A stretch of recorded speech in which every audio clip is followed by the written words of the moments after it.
یہ ملی یہ حکومت ان کے ساتھ تھی. جنرل باجوہ کے دور تو پوری طرح یہ اکٹھے مل کے انہوں نے ہمارے اوپر ظلم کیا، ہر قسم کا ظلم کیا. میں آپ کو بتاؤں، ایسے مجھے لگا کہ جیسے میں کوئی غیر ملکی کوئی غدار ہوں یا ملک کا دشمن ہوں. یعنی اس طرح میں نے زندگی میں، مجھے تو اب پہلی دفعہ اندازہ ہوا کہ جب آپ کے خلاف سٹیٹ ہو جائے اور آپ کو ایک ساری سٹیٹ کی پاور آپ کے خلاف استعمال ہو، تو وہ انسان کس طرح گزرتا ہے، کیونکہ اس کے پاس تو کوئی جگہ ہی نہیں رہ جاتی. اس کے پاس فنڈامنٹل رائٹس جو ہیں اس کے، وہ پاکستان کا انصاف کا نظام وہ پروٹیکٹ نہیں کرتا.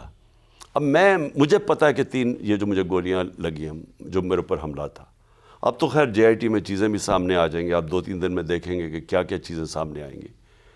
تو یہ واضح ہو گیا کہ انہوں نے اسیسینیشن میرے اوپر پلان کیا. میں نے پہلے کہا، 2 مہینے پہلے کہا کہ یہ کرنے والے ہیں، دینی انتہا پسند کے نام پہ مجھے قتل کرنے والے ہیں. یہ میں سب کچھ پہلے کہہ بیٹھا تھا.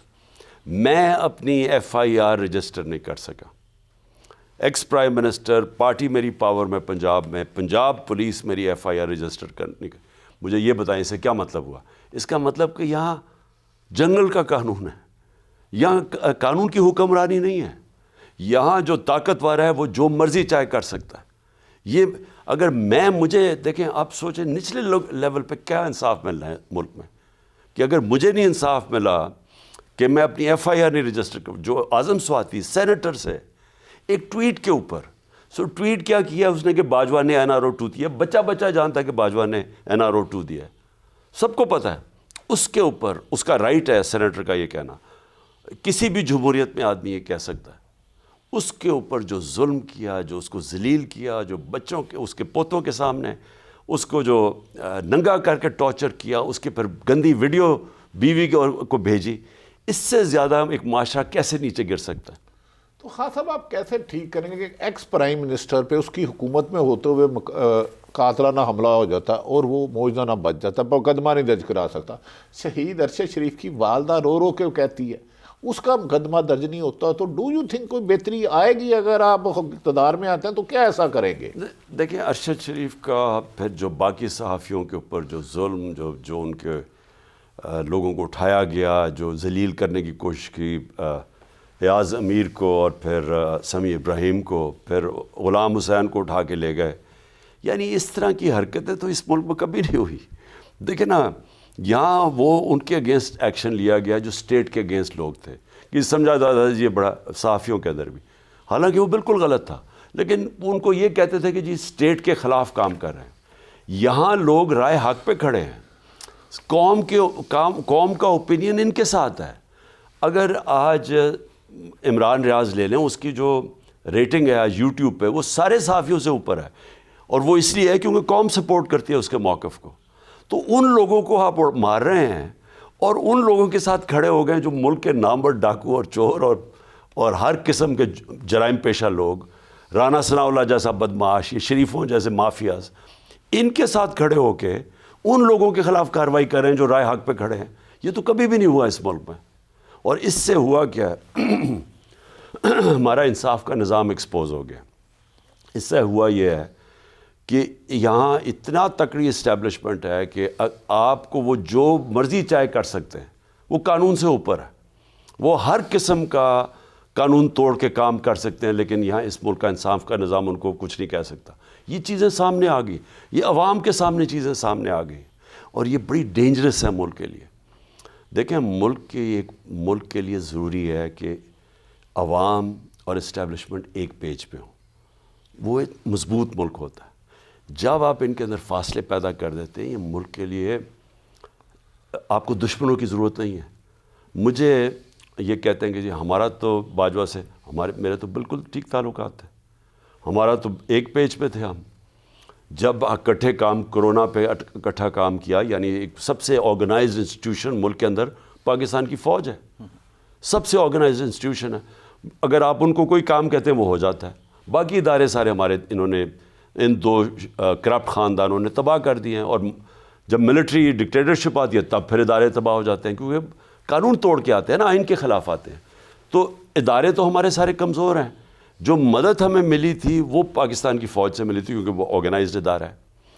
تو ہم تو اکٹھے چل رہے تھے، سوائے یہ کہ جنرل باجوہ سے انڈرسٹینڈنگ ہو گئی تھی، ان کا احتساب نہیں کر رہا تھا، جو کہ بہت بڑا ڈیمیج ہے گیا ملک کے لیے، اور جدھر میرا اختلاف تھا اس سے، لیکن اس کے علاوہ تو مسئلہ نہیں تھا۔ جنرل صاحب کا کیا انسینٹو ہو سکتا ہے وجہ کہ اس طرح چینج آف ہارٹس بھی ہوتی ہے؟ اور میں کئی تھیوریز ہیں اس کے اندر۔ ایک تو وہ کرپشن کو برا ہی نہیں سمجھتے تھے، ان کے خلاف، ان کے لیے کوئی کرپشن بری چیز نہیں تھی۔ میں ان کو کئی دفعہ کہا کہ جو ملک ترقی کرتے ہیں وہ کرپشن بھی لیولز کی ہوتی ہے نا، ہائی لیول کرپشن کو جب تک آپ قابو نہیں پاتے ملک تباہ ہو جاتا ہے۔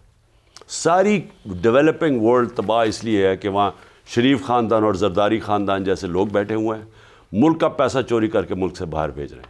یہ ساری ڈیولپنگ ورلڈ کے اندر ایک ہی مسئلہ ہے کہ وہ ہائی لیول کرپشن پہ قابو نہیں پاتے۔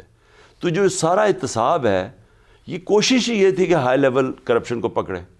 انہوں نے کیا کیا؟ انہوں نے ان کو چھوٹ دے دی۔ یہ سب سے بڑی انہوں نے غلطی کی، اور یہ غلطی کیوں کی؟ کیا ان کی کوئی انڈرسٹینڈنگ تھی؟ کیا یہ سمجھتے تھے کہ کرپشن ایک ملک کا حصہ بن چکی ہے؟ کیا یہ سمجھتے نہیں تھے کہ رول آف لا مطلب یہ ہوتا ہے کہ سب قانون طاقتور قانون کے نیچے ہو؟ کیا جب تک یہ نہیں ہوتا کوئی بھی ملک ترقی نہیں کر سکتا؟ چائنا نے 450 وزیروں کو انہوں نے پچھلے 7-8 سال کے اندر کرپشن میں پکڑا ہے، 450 وزیروں۔ یہاں پکڑی کسی کو نہیں سکتے۔ جو طاقتور ہوتا ہے وہ کہتا ہے جی میں وکٹمائز ہو گیا ہوں، باہر آ جاتا ہے۔ اور ان کے اوپر اب اس سے بڑی چیز، 4 آپ کے بڑے بڑے محل ہیں لنڈن کے اندر شریفوں کے، وہ کہتے ہیں ہمارے ہیں۔ اب یہ نہیں ان سے پوچھ سکتا کہ جی بتائیں آپ نے خریدے کدھر سے؟ جو میرے سے پوچھا تھا ثاقب نثار صاحب نے، چیف جسٹس نے عدالت میں، سپریم، ایک ایک ڈیٹیل ان کو میں نے دی، 40 سال پرانے کانٹریکٹ دکھائے، سیٹسفائی کیا، ڈاکیومنٹس دیے کہ کدھر سے پیسہ آیا۔ حالانکہ میں کرکٹ کھیل، میں تو پبلک آفس ہولڈر ہی نہیں تھا۔ میں 1984 کے اندر، 1984 میں تو ایک پروفیشنل کرکٹر تھا، انٹرنیشنل کرکٹر تھا، میں تو کوئی پبلک آفس ہولڈر نہیں تھا۔ اس کے باوجود میں نے ان کو سارے دیے کہ میں نے کب فلیٹ خریدا اور سب کچھ۔ تو انہوں نے تو ابھی تک ایک ڈاکیومنٹ نہیں دے سکے کہ کدھر سے یہ 4 بڑے محلات وہاں ہیں، اور عدالت نے ان کو بری کر دیا۔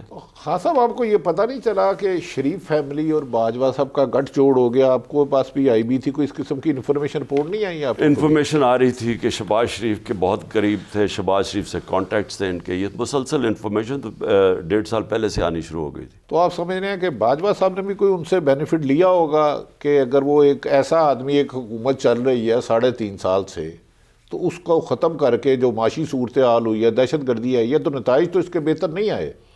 دیکھیں نتائج مجھے نہیں سمجھ آئی۔ آپ اگر میرے سے پوچھیں کہ کیا وجہ ہے، یہ کیا لنک تھی، میں نہیں کہہ سکتا، لیکن میں اتنا جانتا ہوں کہ جو ڈیمیج پاکستان کو کیا گیا ہے، اب تو خیر سب کے سامنے ہے کہ جب اپریل میں ہماری حکومت گرائی ہے تو پاکستان کدھر کھڑا تھا۔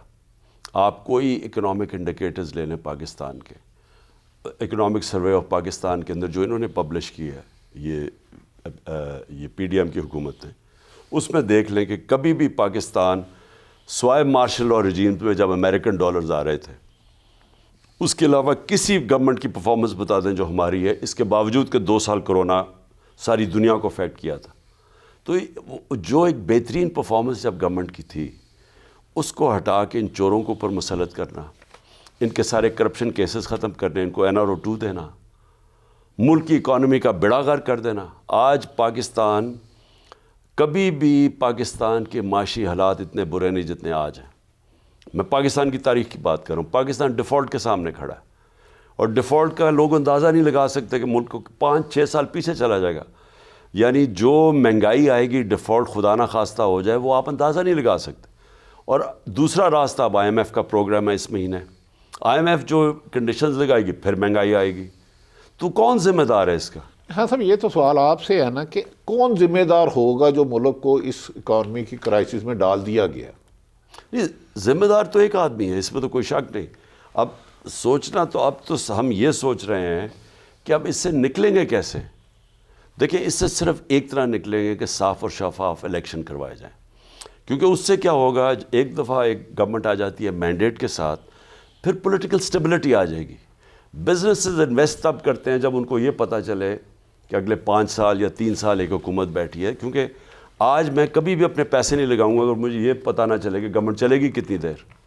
جب تک مجھے یہ کانفیڈنس نہیں ہوتا میں انویسٹ نہیں کروں گا. سو اس لیے سب سے پہلی چیز تو یہ ہے کہ اب پہلے جب تک اس ملک میں پولیٹیکل سٹیبلٹی نہیں آتی الیکشنز کے ذریعے اکنامک سٹیبلٹی نہیں ایک آتی. کوئک بریک ہے, ایک لمحے میں واپس آ رہے ہیں, ایک بریک ہے, یہ بات جاری ہمارے ساتھ رہی.